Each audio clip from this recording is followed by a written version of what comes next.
Hey everyone, this is Dr. Fox. Thank you all for your continued support, and thank you to my Podbean patrons for helping me to continue CRPN Central's podcast. For more information about our mission, please contact us today at info@crpaynet.com for details. On behalf of the entire sponsor team, I'd like to welcome you to the study. Thank you for serving as a principal investigator in our trial. We look forward to collaborating with you and your site.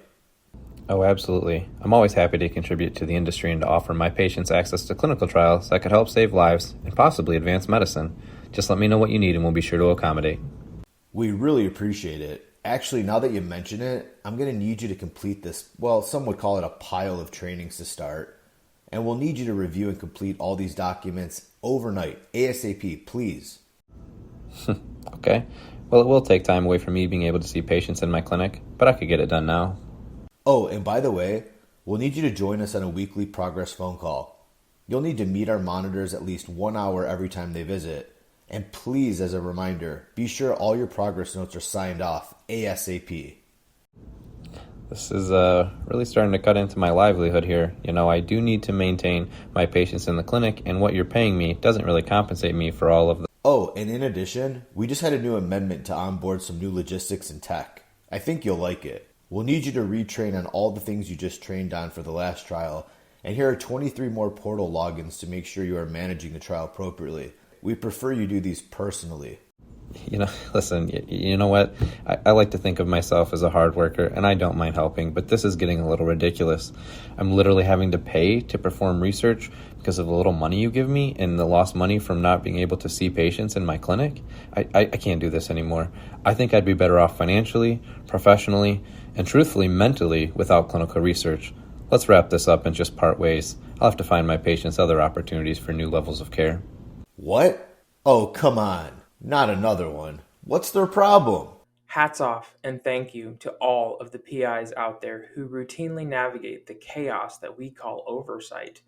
The meeting demands, the documents, the signatures, and the timelines, all taking full-time priority for a fraction of the pay that drives so many of our investigators to the brink of mental destruction. It's no wonder very few of our next generation physicians are actively seeking out participation in clinical research, with the majority trying once or avoiding it altogether. Sponsors, burnout is real within our industry, and we have to be mindful of the demands and priorities on our professionals, especially our physicians. Please understand, your trial is only one of the many that need to be performed to fully fund a site. If you can't pay sites full-time compensation for your full-time expectations, then please work with them to streamline operational processes to prevent this mass PI exodus before it's too late.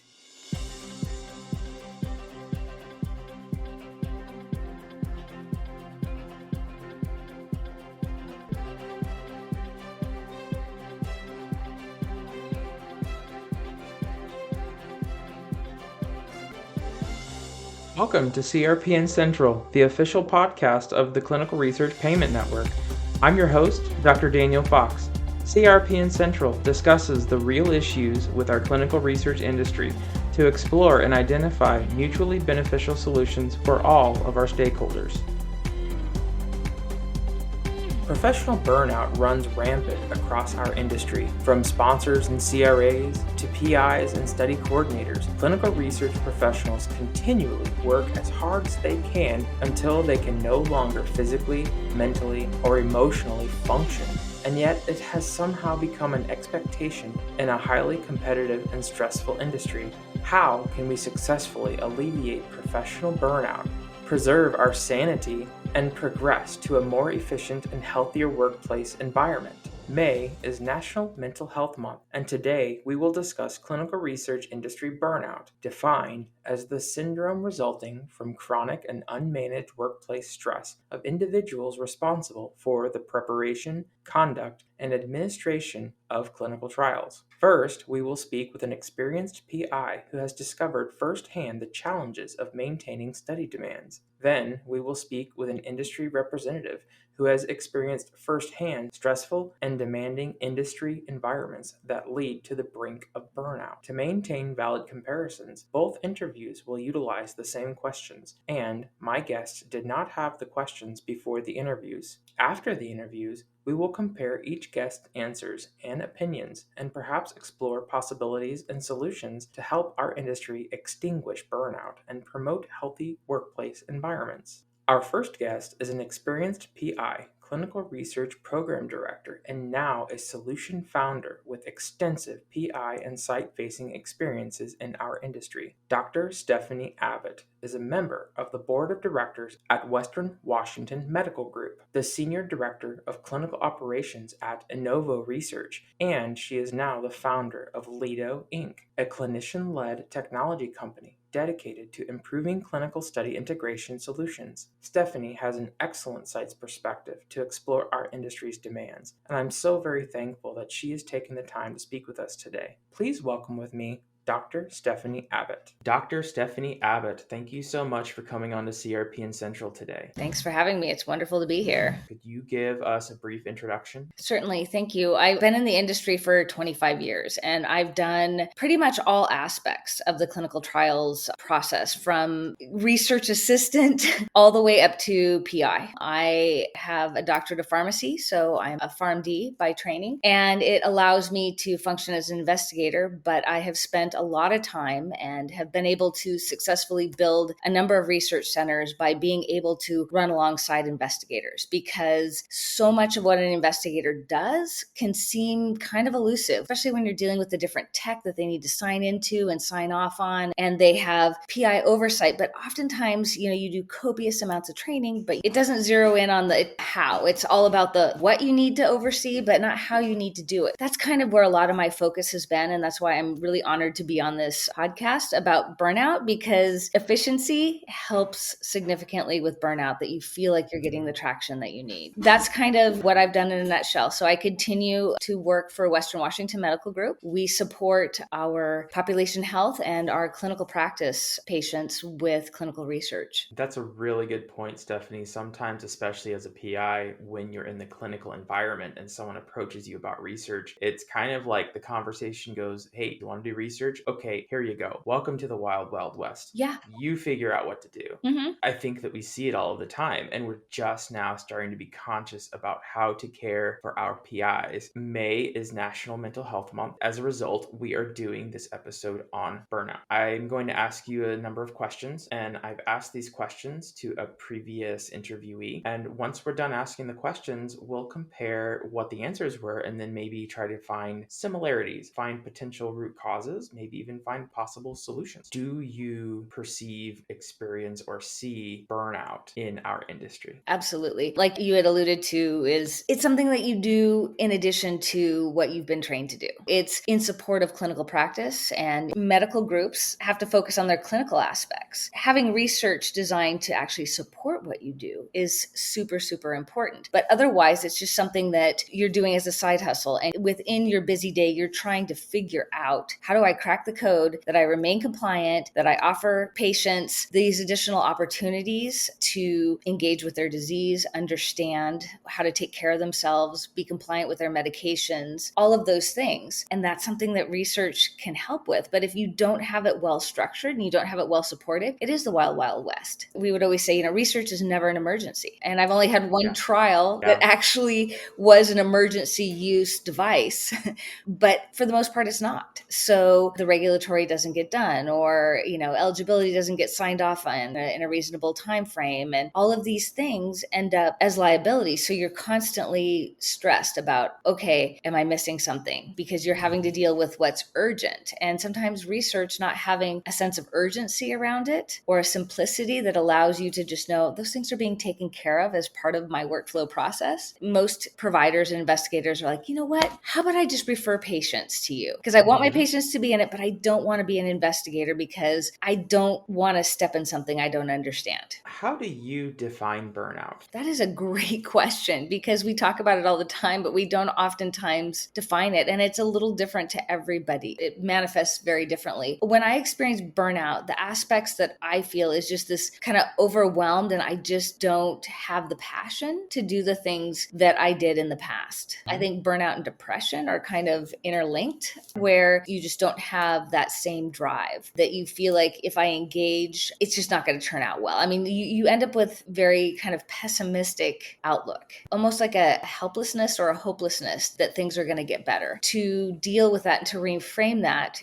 is challenging. It's a constant battle. I would imagine that it's like a spiraling. So once you experience burnout, it's really hard to dig out of it because it just constantly stacks up, because the less you care, the less you're really motivated to do, the less you're motivated to do, the more things stack up. And so then the more exacerbated the burnout might be. Kind of the Sisyphus effect, where you just feel like, there's no way. I've neglected this certain scenario for so long. There's just no way out. I can't get the train back on the tracks. Can you walk me through your understanding of burnout progression through clinical research? Usually it starts out, you get coordinators that are super, super eager, that you have this overzealous aspect. Maybe like running the flame really hot and really bright so that it goes out faster. Exactly. And if you don't get the results that you see at first, then you start to become discouraged. Then you start to see staff, coordinators, investigators that they kind of go into an avoidance mode or a procrastination mode, where it's like, okay, I am feeling overwhelmed. I'm going to need to block out a significant amount of time to tackle that issue.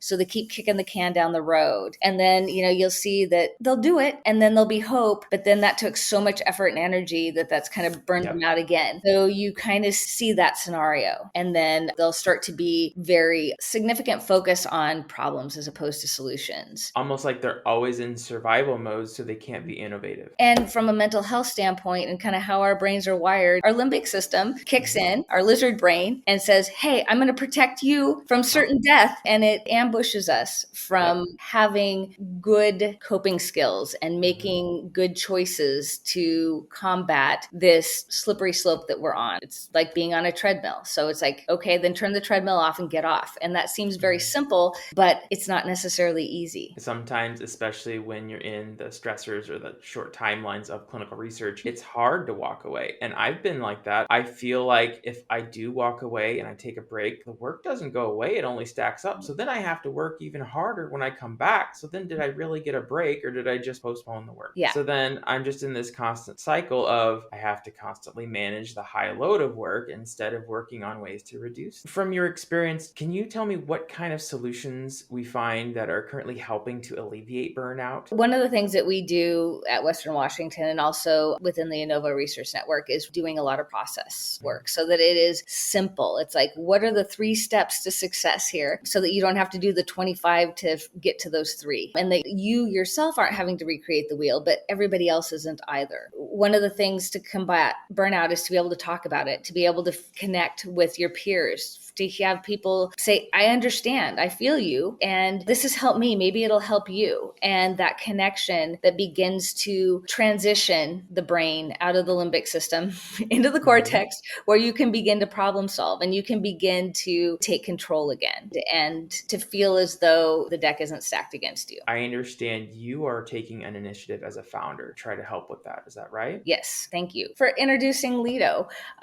This is something that I definitely have struggled with for years. And you get to the point sometimes where you realize nobody's coming to save you. And sometimes that's part of the burnout. That's the good news and the bad news. The good news is, okay, it's on me. And because it's on me, I have the power to change this. And so as a clinician who has battled with all the technology, and we've had a lot of complicated trials that'll have 10, 12 logins and passwords and trying to manage all that, looking for technology that actually brought all of those pieces together, that actually made things easier. We developed the Lido Link platform that allows for you to organize your trials in a secure portal in an interoperable way where you have what you need at your fingertips. You're not recreating that wheel. You're simplifying your work processes. And that makes all the difference when you can do things without having to think about the minutia. It's just there. From an investigator standpoint, technology is not friendly. And I can't think of the last time of a technology company that actually made things easier for you. And that's what we were we're trying to achieve with Link is if you can't go in and set it up intuitively, then it's probably broken. And that's what I would always say about any technology. It's like, I never had to download my manual for my iPhone. I've been able to figure out what it is I need it to do. What I'm describing isn't science fiction, but it seems to be science fiction in this industry, which contributes massively to burnout. It's safe to say that Lido Link was developed by the same clinician who's using it, which means that you know what our investigators are going through, and you've developed this intentionally to make their lives easier. And I've actually had some investigators because of it, or ex-investigators are like, okay, I'll try this again. I've been a one and done because it was horrible and it was just so disruptive and so stressful, and my return on investment was horrible. But now I have a way to transcend that, where I could actually enjoy the research process. You are literally rescuing our future PIs from burnout. I hope so, because I'm one of them and I don't want to get there. And before I came to that conclusion, I was ready to do something else. It's like, I have a degree that allows me to leverage what I do in a lot of different ways. And I thought, well, maybe it's someplace other than the clinical trials industry. That's significant burnout, right? When you say, I'm done, peace out.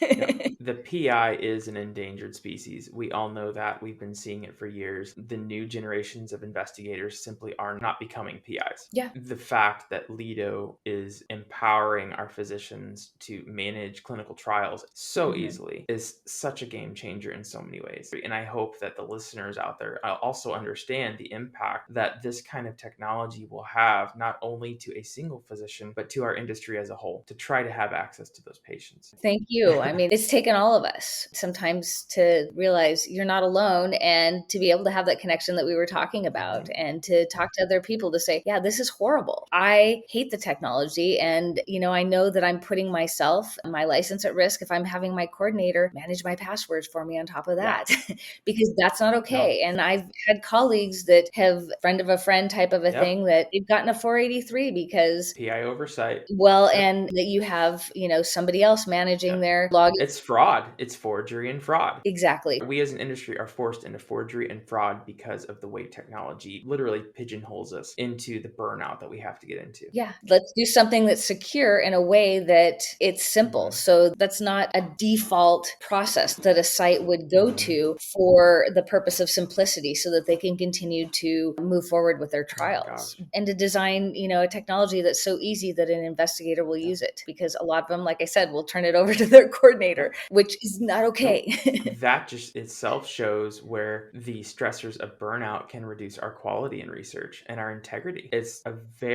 it's far more than just someone's personal vendetta on how they feel. This is significantly impacts everything. We talked about the solutions that are working. Can you tell me what solutions out there in the industry are not necessarily working for burnout? I will refrain from naming this one company, but it is my nemesis. We do a lot of pulmonary clinical trials, and it's a platform that has a lot of eCOA and ePro aspects integrated into it, and none of it integrates well. And you need all of them in order for this aspect to work, or to be able to register your patient in order to do the visit. I've had instances where it's taken 3 hours with a patient to get the tech to work. And I fortunately had a research assistant / data manager that was a tech nerd that could take the device, and while I was working with the patient, spend 45 minutes on the help desk, and we had to send the patient home, and then the patient had to come back. And luckily the patient thought it was funny, but we only enrolled one patient on that particular trial because of that experience. We were not going to go through that again. We had a number of coordinators that had left on a particular trial. This group that we were affiliated with, they send in these coordinators and flying people out for 3 days to train so that they could take over the coordinator role on this particular study, but they couldn't get through because it kept crashing. And so it has EKG associated with it, and has all these things. And it's like you couldn't do the training testing. And then once you got past that, you had to do mock patients. So they'd have to do the different tests on each other. You couldn't get past it. So there were 3 of them over a total of 5 days. None of them could pass it. I was a sub-I on that particular trial, and I had passed mine only because I knew kind of how to hack this system. And I was trying to help them with it unsuccessfully. The trial was able to stay open because I could do that, but we couldn't get a backup because it was so hard. You don't get paid for that. Like, how can you stay afloat as a site when you have to go through that much of a clown show to try and get your tech to work enough that you could just even qualify people to use it? So it's almost like the solution to prevent the burnout of the trial was the attempt to add more person power to the effects of an inefficient process. And therefore, trying to throw resources on a very inefficient process only inflames the burnout. Exactly, because you just feel like what you're doing is futile, and that the more you do to resolve something, the more upside down you get financially. And that makes sense. It's like you have to use your resources efficiently, otherwise you're literally just wasting it, including your sanity. Yeah. And what that would mean is I may go in on a Saturday and I may sit down with that piece of equipment, and, on a Saturday, you're going to have a better chance with the help desk. And it took us 20 hours to get both of us stood up on this particular piece of equipment. And I bet you weren't paid for 20 hours of work. So it was 40 hours of work because it was two of us. Yep. We like to call them unfunded mandates. Yep. There you go. That's the cost of doing business. Costs of doing business are not unfunded mandates. Why do you think we are experiencing burnout in this industry? And what do you think are the permanent solutions? In medicine and clinical trials, I think we have some pretty fantastic, amazing, wonderful goals. And I think we get a little excited about technology, and the idea of technology is wonderful. But there's the idea, and then there's the actual. When you get tech companies that listen, that are actually making modifications, or actually doing updates, or adding to their roadmap fixes, that you see a light at the end of the tunnel, that it's like, okay, I'll invest my time in figuring out your product and helping you with improving it. You've been in this industry for a number of years. Yeah. Have you ever known someone who didn't quite survive burnout? If we're talking about from a work scenario, so the one and done investigators, yes, I know tons and tons of them. Ones that have not survived burnout as far as they've committed suicide, or they have left the industry entirely and decided, I'm going to be a programmer, or I'm going to do dog rescue instead of medicine. Yes, I have seen that. And that's really sad. And of course, we saw a lot of that during the pandemic. And during the pandemic, when our research was shut down, I was vaccinating people, and I was standing up testing and vaccination as it was coming online. And you saw so many healthcare providers that were just so burned out because there's so much. No matter what you do, it's never enough. And we keep looking for and hoping for that lever. And technology can definitely be that. But if it's not applied correctly, if it's not programmed correctly, it's going to be more of a burden than it is going to be a solution. Especially since COVID definitely inflamed everyone's burnout because of what we had to go through. Technology may very well be the solution that we need. Mm-hmm. If I were to give you the microphone and I said, what would you want to tell the industry about burnout? What do you want to tell them? Continue to put money behind and to focus on sites. I mean, not that it doesn't happen on the sponsor side, but on the site side. How is it that things could be more efficient? How is it that extra resources could be provided? So we talked about the unfunded mandates. Could there be more in the budget to support throwing more staff at things in the beginning if that's what needs to happen? Providing some tech solutions, we end up having to build out our own e-source. But it's like when we get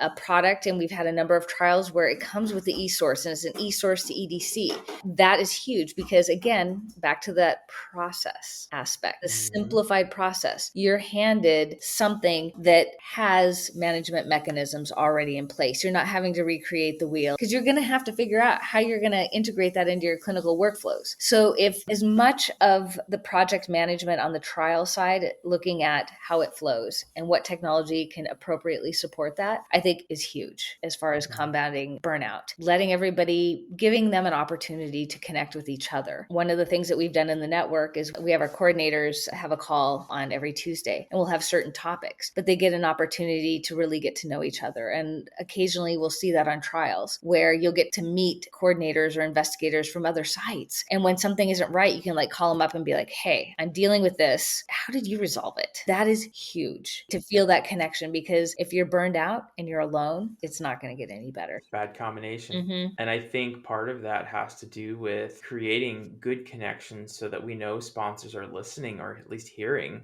what sites are saying. Sometimes it feels like I try to speak up on behalf of the trial. Hey, this isn't working. What are we doing? And it goes to CRO black hole. Mm-hmm. And I never have assurance that the sponsor even heard me. Mm-hmm. There's nothing. Mm-hmm. If anything, it goes to a clinical trial manager, again, employed by the CRO, and then they give an answer. I still don't know if the sponsor heard me. Sometimes I think it's that communication pathway between the site and the sponsor directly that can ensure that we have good communication and so that we can know that people are listening. And where I have found, and you brought up in one of the podcasts or one of our conversations, where you were talking about bringing sponsors to the table and asking them what it is that they need, because oftentimes what we see is a result of a barrier that they're dealing with that we have no idea. So sometimes, we feel empowered, as we should, to complain when things aren't right, but it's that solution versus problem scenario. And I have found when I've had the greatest breakthroughs is when I've approached a sponsor or CRO with, how can we do this better? And I've even gotten other investigators that also gone to the sponsor, like, yeah, I'd like to talk. And then they'll put us in contact with each other and help them solve their problem. Because people are so receptive to you if you're coming to them with, like, how can I help? As opposed to, whose backside can I chew off? CRPN at the last conference approached many sponsors, large, small, sample collections, oncology, everyone. And I said, I am building a network and I want to serve you. I'm not asking for money. I'm not asking for anything from you except for I just want to know what you need. Tell me what you need and I will build it. And you should have seen their faces. These poor sponsor representatives at conferences, they are just swarmed.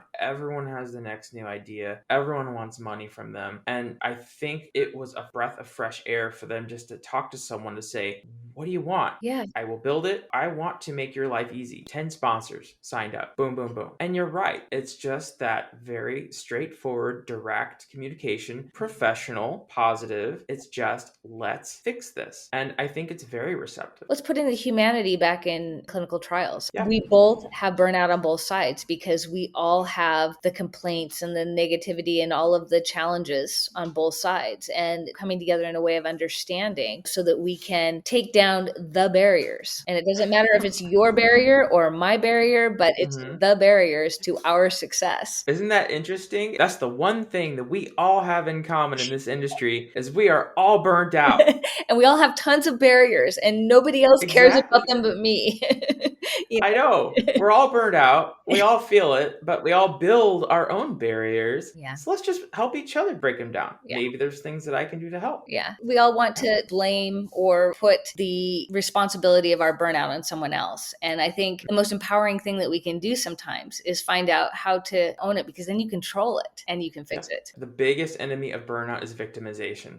That's all there is to it. And that's the go-to default response. Exactly. And your limbic all kinds. They're reinforcing that for you.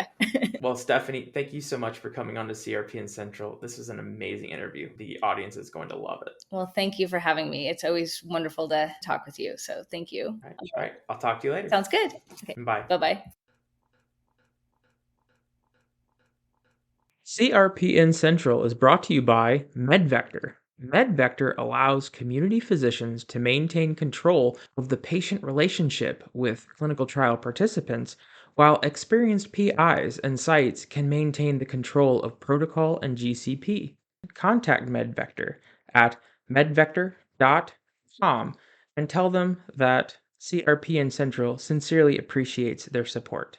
Our next guest is a highly experienced project manager who has worked in academia, CRO world, and now the sponsor level industry positions, and has now founded her own organization to support our project managers industry-wide. Jess Thompson is a certified project manager who has extensive site, CRO, and sponsor experience with some of the industry's largest global organizations, and has now founded the Association of Clinical Research Project Managers to unite clinical research professionals and ensure successful deliverables on time and within budget. Jess is a strong voice leader in our industry, and I am so very grateful that she took the time to speak with us today. Please welcome with me Miss Jess Thompson. Miss Jess Thompson, thank you so much for coming on to CRPN Central today. Absolutely. Thank you so much for having me. For our audience, Could you give us a brief introduction about your journey and where you've come from? Sure. So I actually started in a lab.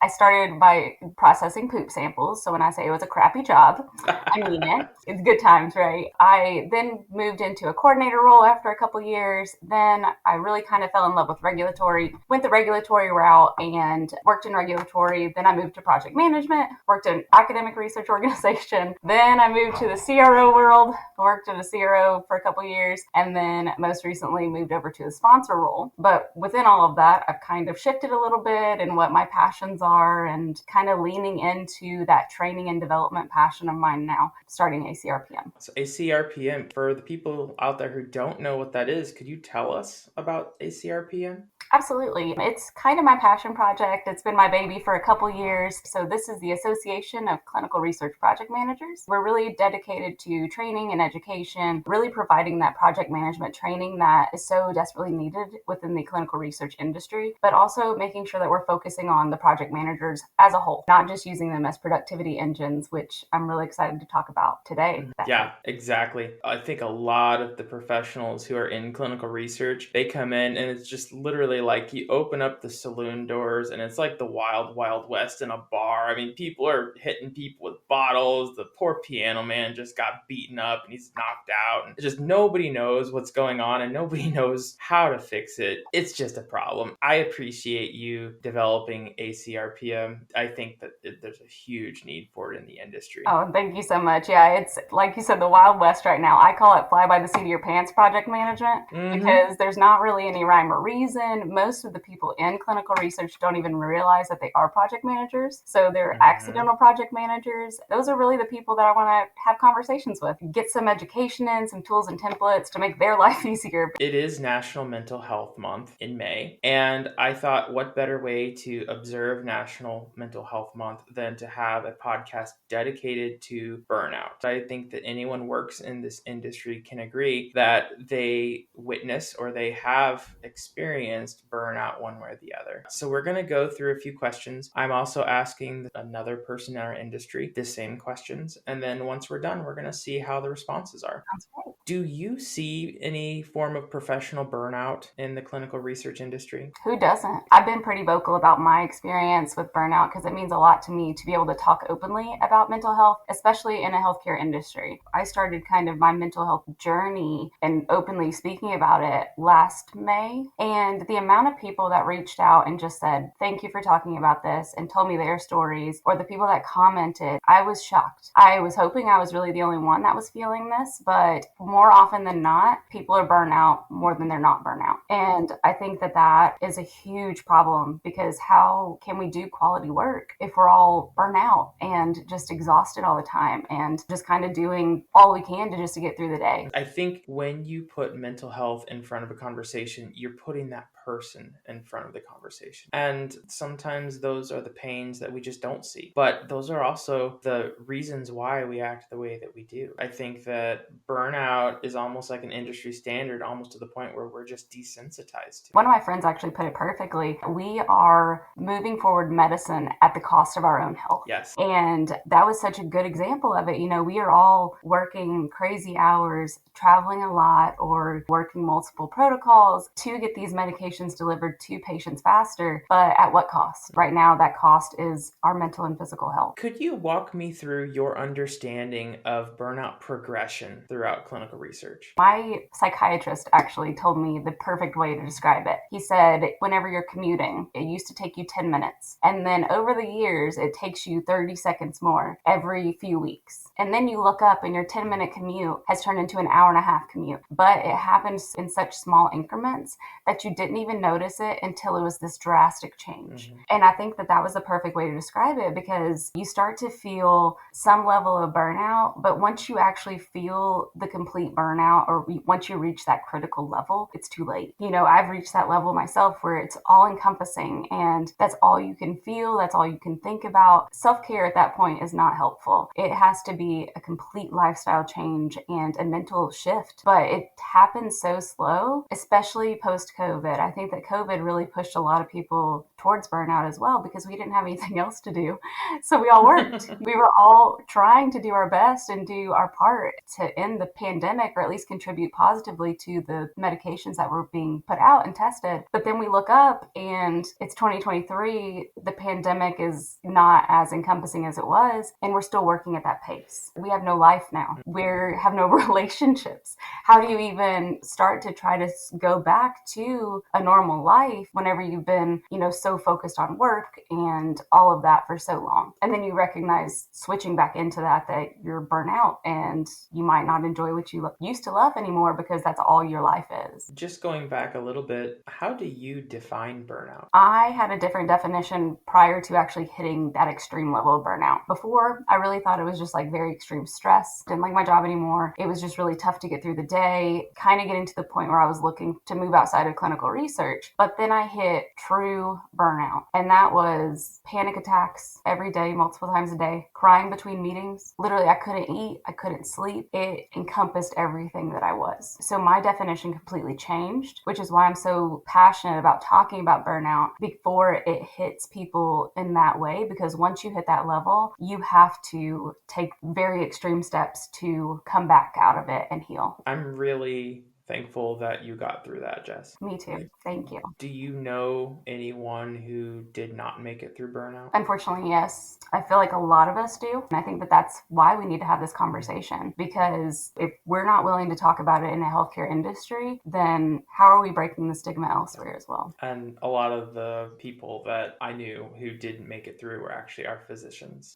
Yes. There's a lot of stressors on physicians, and especially in clinical research, and it's something that we really should be conscious of when we talk about this subject. What kind of solutions do we find are helping to alleviate professional burnout? I feel like a lot of companies preach about being aware of mental health and mental health month, the mental health awareness month, all of that kind of stuff. But when it comes down to it, the issue is resourcing and just how much we're having to work. There's no amount of mental health services sending me a meme about being happy or, one mental health day a year. That's not what's going to do it. It's taking a look at the resourcing models that we are providing. It's for all levels, sites, CROs, labs, sponsors, everybody, taking a look at those resourcing models and benchmarking them to what is actually happening today. So I think that we're using very archaic resourcing models on these very intense and complex trials without, really looking at what it's doing to our people, then we won't be able to address it. For a lot of the organizations that I work in, a lot of times the mental health campaigns are isolated within HR. HR is saying, look, we are mental health, and we're going to tell that to our marketing people so we can recruit people. And then the operations people didn't get the memo. Or then what they say is, we paid this subscription so you can call a counselor whenever you need. And that's pretty much the Band-Aid we're going to do. We're not going to change our processes, but we're going to give you a way to deal with our processes just by paying a subscription. That's like, throw some money at it. Okay, it's going to go away. I'm not sure how much of the burnout prevention we're actually seeing in our operations themselves. I have not seen any either. You make a good point about employee assistance program. A lot of companies have it and it's great, but you get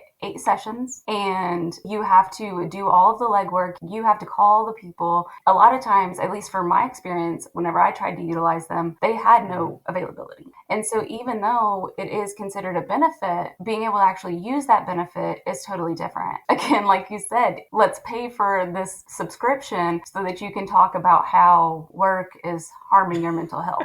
And then just go back to work. Yeah. It seems so odd. There's no proactivity around that. What other things do you think there are? I mean, to be completely honest, I think it's words matching actions. Mm-hmm. It's as simple as that in my mind, because they may say that they are in support of mental health awareness and work-life balance, but if that is not a conversation that managers are having with their team members regularly, and if upper management and leadership are not considering their teams or their employees' mental health, health, it's not going to fix the problem. Words not matching actions is manipulation. And in my opinion, that's kind of how it's happening right now. Sometimes I wonder if that should be something that maybe it should not be outsourced and it should be a priority for them to focus on. Absolutely. I was actually talking to somebody who they have a psychiatrist on staff. It's not this whole, you got to call this person, then call this person, then maybe you'll get in 4 weeks. If you call, they'll get you an appointment same day. That is taking mental health seriously. That is worrying about both the physical and mental health of your employees, not just saying that you care about it. In that situation where there's a psychiatrist, is there any ways that the psychiatrist or even the employees themselves could provide feed-forward comments that could be taken seriously to actually change the process? I mean, if there's any companies that are willing to hear out,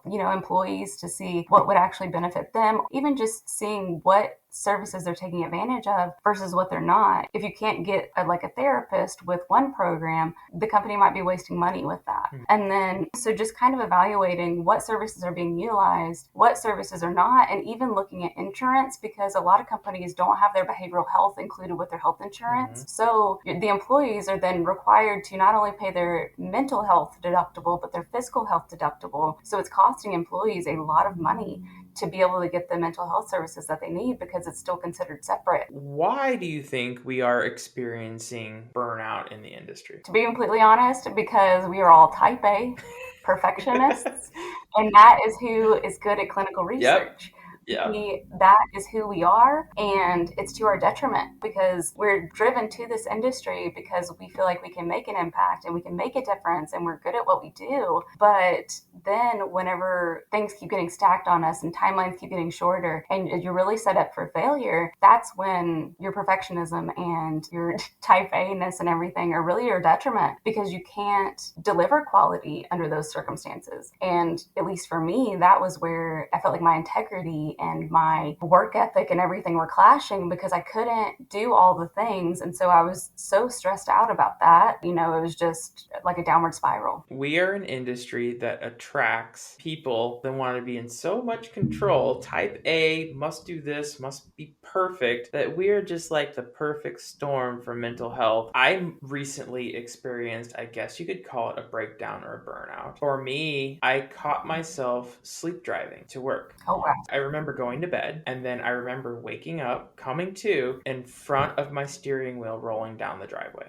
My mouth tasted like mint, so I had brushed my teeth. My hair was combed. I was dressed, and I woke up on my way to work. For me, that was my red flag saying, okay, I'm going to get hurt or someone else is going to get hurt because I am internalizing so much anxiety. I need to make a change. Did you have that moment where it's just like, I can't do this anymore, something's got to give? Absolutely. And I think you make a good point. And I'm glad you asked this question because it looks so different for every person. And there's no way to say you're in burnout or you're having this mental breakdown or whatever based on somebody else's experience because I feel like it's so unique to the individual. And I'm going to be really real. For me, I felt like between my panic attacks and crying between meetings, I was holding it together on the outside at work, but at home and personally, I was not. I was sitting at my desk one day and I just felt so intensely that I can't live like this for one more minute. That was my wake-up call. That was my, you're having suicidal ideations, you need to take a step back, you need to get help. And that's what I did. I went that day. And because it scared me, because I had not gotten to a point like that where it was just so encompassing that I literally just thought to myself, I can't live like this for one more minute. And that was the moment. And so you put it upon yourself to seek the help. Yes. When you're in that situation, how did you know what to do?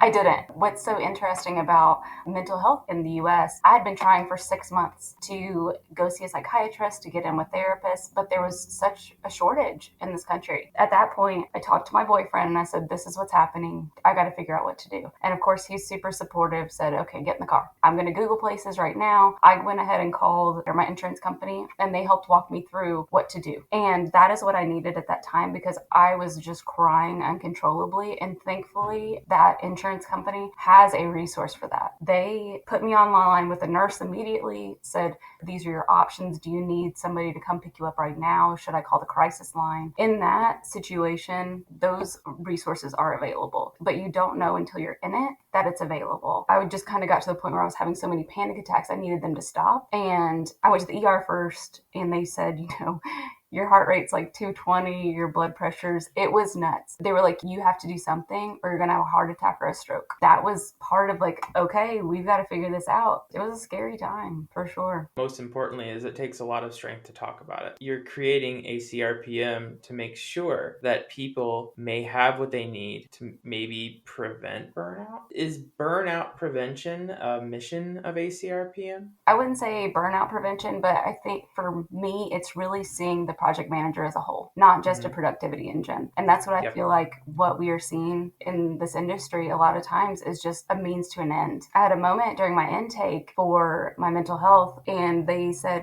what are you most proud of in life? And I said, my relationships with my family and my friends. And she was like, what's stressing you out? And I was like, work. And at the time I was getting my PhD. And then she said, the things you're most proud of are not the things that are stressing you out. And for me, that was just like an aha moment. I'm giving my entire self to the things that are not giving back to me, to the things that are just energy vampires. For me, it's just kind of supporting the project managers, building that community, a safe zone where you can have these conversations, because so many people shy away from it right now. Whenever I first started talking about it, I got a lot of negative feedback. I quit talking about it for almost a year just because I was kind of fearful of it. My little sister went through her first anxiety attack and everything. And she kind of just said to me, she's like, you were so open about it that I'm okay to be open about it. Even if it's nothing else, even if I don't help anybody else, at least one person, can understand that this is normal and this is mental health is health. Having those people surrounding you that can support you through that is so important. Isn't it ironic that the energy vampires, when they're gone, when they deplete everything from you and leave you on the street, the same things that you value, the same things that you may have sacrificed are going to be the ones that come up and pick you up and help you along the way when the energy vampires move on to the next victim. Oh, you just gave me goosebumps because absolutely. Yeah. That's who everything else kept moving on. The things that meant the most to me that I was not giving my attention to are the things that got me through that part of my life. I'm from a generation of men where it's considered a weakness to talk about your feelings. It's considered a weakness to even show emotion. You're supposed to be stoic. You're not supposed to show how you feel. It's considered unmanly. And I really hope that eventually we're going to get away from that. I also think that maybe in this industry, that mentality may be one of the reasons that's driving what we're doing. If you look at the statistics, I think that men are 50% more likely to commit suicide because of that stigma. That's so much more of a reason that we need to have these conversations. Again, we're in the healthcare industry. We can talk about all these illnesses, all this health, all these things about our patients, but we can't talk about them for ourselves. I just really want to empower people to have those conversations because we're human. We're not machines. We're not superheroes, and we're doing our best, but sometimes there's that weakness. What I would say about mental health, number one is it's okay to talk about it. Number two is you are never alone unless you choose to be, period. It's not something to be ashamed of to talk about your challenges. And that doesn't mean that you're not capable, but it does mean that you have the strength to realize when you need help. We should not get to that breaking point. And we as a community should really lift each other up when we see others falling, instead of the competitive stomp them while they're down kind of a thing. And if you can't take the heat, get out kind of a mentality. Maybe that just needs to kind of go away with some of the stoic dinosaurs that we're trying to bury right now. Yeah, absolutely. I mean, you make some really good points with that. Just having a conversation, right? How are you? Everybody says, oh, I'm fine, I'm okay, whatever. How are you really? And I think that those are the conversations, and just having that safe space and providing that safe space to people when they need it. It's going to take a long time for that shift to occur, but I mean, even just speaking up about these challenges or about your mental health. Like I said, we're in an industry of type A perfectionists, and type A perfectionists are like, I think 96% likely to have anxiety. I mean, it's just so fascinating that nobody wants to talk about it because they're like, it's only me. And I'm like, no. Look at the way that you're formatting this. just by your email, I can tell you have some anxiety. I think in my mind, just breaking that stigma, because it's so common in an industry like ours, it is prevalent. And I honestly believe that most of us probably do have some kind of anxiety, or which can lead to then panic disorder and depression and other mental illnesses because of not treating that initial anxiety. By shoving it down, it's almost like making it worse. The way I describe it's like being a type 2 diabetic. You could take metformin and that makes it a little better, or you can hold off and not do anything until you have to give yourself insulin. Yeah, that's a great analogy. Isn't it ironic that we are becoming the own patients of the drugs that we're developing? So I'll tell you what, that next depression med, that's going to really help our clinical research industry. Right? Honestly, we can do it. All of us, we don't even need to recruit patients. We can just do the whole thing in clinical trials, do the whole anxiety. Yep. If I were to give you the microphone on a final note, what would you like to tell the industry about burnout? I would just say that it is so prevalent. We need to really focus on, and we need to put our employees over our profits and really focus on the mental health, because these people are people. They're not just money-making machines. Let's start putting the clinical back in clinical research, not only for our patients, but also for our employees, all those people that work so hard to develop the drugs that we depend on. Jess, thank you so much for coming to CRPN Central. You did an amazing job. Thank you so much. And thank you for highlighting this. I know it's hard to have these hard conversations, but I so appreciate that you're willing to. We need to. And if it saves just one life, it's well worth it. All right. Well, thank you, Jess. Thank you. All right. Bye. Bye. Stephanie has been in this industry for over 25 years. Burnout is prominent in the industry, particularly at the clinical site. It is different for everyone, and it is often a result of expensive and inefficient processes combined with research's prioritization as a supplement to a physician's busy clinical schedule. Without intuitive and easily understood structure, research for a physician can be the wild, wild west, and propping clunky tech with person power only exacerbates burnout at cost-ineffective research justification for sites. Efficient technology tools with efficient processes and clinician-friendly organization such as Lido Link are motivating former investigators to give research another chance and process efficiencies, talking about burnout with others, owning, controlling, and breaking down our barriers, and connecting to seek help are some of the best practices we can exercise to not only combat complete burnout, but also to prevent further damage before it takes hold. Jess has worked across the clinical research industry spectrum for many years. Research environments often recruit fly-by-the-seat-of-your-pants project managers, and most of our industry's professionals don't even know they are working as project managers. Burnout is far more common than we admit in an industry filled with type A perfectionists. It presents itself differently for everyone, and we are progressing medicine at the cost of our own mental and physical health as an industry standard. Burnout is slow and progressive, and it often results when resourcing in trials does not match the words that we pledge. Talking about burnout and connecting with groups such as ACRPM for a safe zone is key to addressing and preventing burnout. And it is time to break this stigma and treat our project managers like the human beings that they are, not like money-making machines. Both interviewers confirmed the prominence of burnout in all corners of our industry, and both identified processes and community as potential solutions. Direct approaches